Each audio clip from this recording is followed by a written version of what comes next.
नमस्कार। आज हम एक बहुत ही दिलचस्प विषय पर बात कर रहे हैं। एकार्ट टोल्स की किताब द पावर ऑफ नाउ पर आधारित कुछ सामग्री हमारे पास है जी। शीर्षक है वर्तमान क्षण की शक्ति, अब में जीना सीखें। और ये सामग्री ना एक बुनियादी सवाल उठाती है, क्या हमारी जो ज्यादातर तकलीफें हैं, चिंता है, दुख है, वो कहीं ना कहीं अतीत की यादों और भविष्य की फिक्र से ही जुड़े हुए हैं? बिल्कुल बिल्कुल। ये स्रोत साफ तौर पर यही कहता है कि भाई सच्ची शांति और खुशी जो है ना, वो सिर्फ वर्तमान क्षण में, मतलब पूरी तरह से मौजूद रहने से ही मिलती है। अच्छा। जिसको अब कहा गया है। विचार ये है कि हम असल में ना तो ये शरीर है, ना ये मन, ना हमारा अतीत, ना भविष्य। हम सिर्फ ये अभी हैं, ये जो वर्तमान पल है।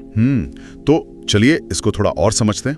स्रोत के मुताबिक हमारा दिमाग जो है वो तो लगातार सोचता रहता है। हाँ बिल्कुल। और यही सोच कई बार हमारे दुखों की जड़ बन जाती है।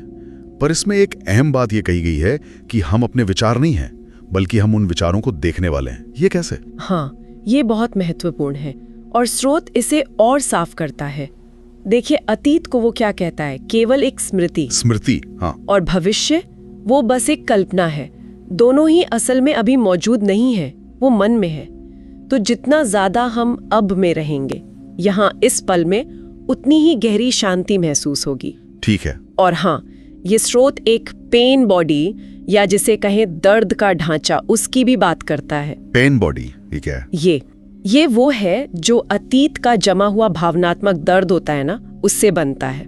और हम अनजाने में उससे बार बार सोच कर जैसे जिंदा रखते हैं। ओह, मतलब ये कोई पुरानी चोट की याद भर नहीं है, ये उससे ज्यादा गहरा है। हाँ, ये उससे ज्यादा है। ये एक तरह की सक्रिय ऊर्जा है जो हमें बार बार वही पुराना दर्द महसूस कराती है। ये तो दिलचस्प है। और शायद इसीलिए स्रोत ये कहता है कि अपनी भावनाओं से थोड़ी दूरी बनाना सीखें। बिल्कुल सही पकड़ा आपने। जैसे वो उदाहरण था, मैं दुखी हूँ कहने के बजाय ये महसूस करना कि मुझे दुख महसूस हो रहा है। हाँ एग्जैक्टली। इससे क्या होता है ना कि हम उस भावना से अपनी पहचान नहीं जोड़ते, हम बस उसके एक ऑब्जर्वर, एक साक्षी बन जाते हैं। वो भावना आती है, महसूस होती है और चली जाती है। हम वो भावना बन नहीं जाते।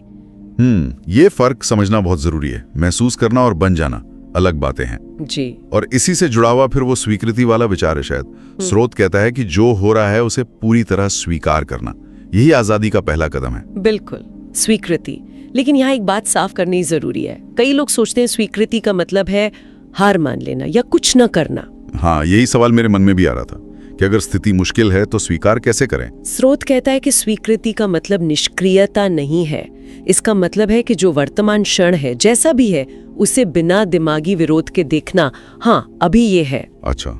जब हम लड़ना बंद करते हैं ना उस पल से, तभी असल में बदलाव की गुंजाइश बनती है।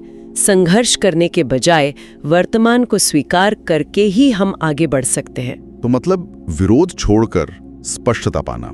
हाँ। जीवन की गुणवत्ता, स्रोत कहता है, समय से नहीं बल्कि हमारी उपस्थिति से तय होती है। हम कितने प्रेजेंट हैं उस पल में। एक लाइन है उसमें, wherever you are, be there totally। जहां भी हो, पूरी तरह वहीं हो। शारीरिक रूप से भी, मानसिक रूप से भी। बिल्कुल। तो इस सारी बातचीत का, इस विश्लेषण का सार क्या निकलता है? यही कि जीवन असल में सिर्फ एक ही जगह घट रहा है, अभी इसी पल में। हाँ जी। और जो इस पल में जीना सीख लेता है पूरी तरह से, वही सच्ची आजादी और शांति महसूस करता है। स्रोत ये भरोसा भी दिलाता है कि ये कोई एक दिन की बात नहीं है, ये अभ्यास है। अभ्यास है, बिल्कुल। रोज थोड़ा थोड़ा करके अब में रहना सीखने से वो चिंता, डर, दुख वो अपने आप कम होने लगते हैं। एक बात जो मुझे बहुत असरदार लगी, realise deeply that the present moment is all you ever have. ये गहराई से समझ लेना कि हमारे पास हमेशा सिर्फ यही वर्तमान क्षण ही होता है। सही। और एक आखिरी बात जो शायद सबसे अहम है, स्रोत ये उजागर करता है कि खुशी जो है ना, वो कोई भविष्य में खोजने की चीज नहीं है। अच्छा। वो किसी बाहरी चीज पर निर्भर नहीं करती, वो अब में ही उपलब्ध है, हमेशा। बस जरूरत है अपने ध्यान को अतीत और भविष्य की भागदौड़ से हटाकर इस पल में लाने की। और ये बात सोचने पर मजबूर करती है, हम रोज अपनी कितनी सारी मानसिक ऊर्जा, कितना ध्यान इस वर्तमान क्षण से बाहर खर्च कर देते हैं, है ना? हाँ, बहुत ज्यादा। तो अगर उस ध्यान का बस एक छोटा सा हिस्सा भी हम जानबूझकर सचेत रूप से अब पर वापस ले आएं, तो सोचिए हमारे जीवन के अनुभव में, उसकी गुणवत्ता में कितना बड़ा फर्क आ सकता है। ये वाकई एक गहरा सवाल है जिस पर हम सब सोच सकते हैं।